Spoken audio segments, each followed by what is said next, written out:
कुन नदीको किनारमा कुन सहर छ, पोखरा चाहिँ के त सेतीगण्डकीको किनारमा छ होइन। त्यसरी अरू पनि हेर्न सक्छौँ हामीले। त्यसै गरी लिच्छवीकालमा कसलाई के भनिन्थ्यो, भट्टनायक भनेको सेनाध्यक्ष हो, बलाध्यक्ष भनेको चाहिँ के हो त सेनापति हो होइन। अन्य पनि हेर्न सक्छौँ। अनि कहिले कुन पर्वहरू कहिले के भए, मकै पर्व 1977 मा भयो होइन। त्यसै गरी कुन प्रचलन कसले चलाए, भोटो जात्रा भनेको नरेन्द्र देवले हो होइन। अरू पनि हेर्न सक्छौँ। पशुपतिमा महास्नान गर्ने अभय मल्ल होइन। अनि कुन भवन कसले बनाए, भद्रा दिवस नरेन्द्र देवले बनाए, दत्तात्रेय मन्दिर यक्षमल्लले बनाए होइन। त्यसै गरी कसको कुन पदवी थियो, उपनाम कविन्द्र भनेको प्रताप मल्ल हुन्, कवि चूडामणि भूपतेन्द्र मल्ल, यसरी पनि हेर्न सक्छौँ। अनि कहिले कुन मुद्रा चलाए भन्ने कुरा पनि छ होइन। पर्ण पुराण भनेको नरेन्द्र देवले हो।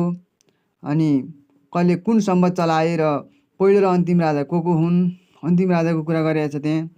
र अनि मल्लकालमा चौतारा भनेको प्रधानमन्त्री हो होइन।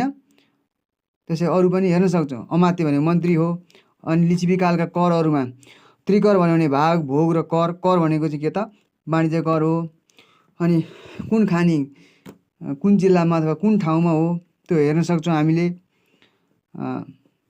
त्यसै गरी अनि फलाम त फुलचोकी, ठोसे, चितवन, कुलेखानी भइहाल्यो होइन। अनि सिसा भनेको गणेश हिमाल। अनि कुन सन्धि अथवा कुन चाहिँ घटना हुँदाखेरि नेपालका प्रधानमन्त्री को थिए, जनमत सङ्ग्रहपछि सूर्यबहादुर थापा आए। राष्ट्रिय निकुञ्जमा के हो होइन। बाघको लागि प्रसिद्ध बर्दिया राष्ट्रिय निकुञ्ज, बाह्रसिंहेको लागि त शुक्लाफाटा भयो होइन। अरू पनि हेर्न सक्छौँ।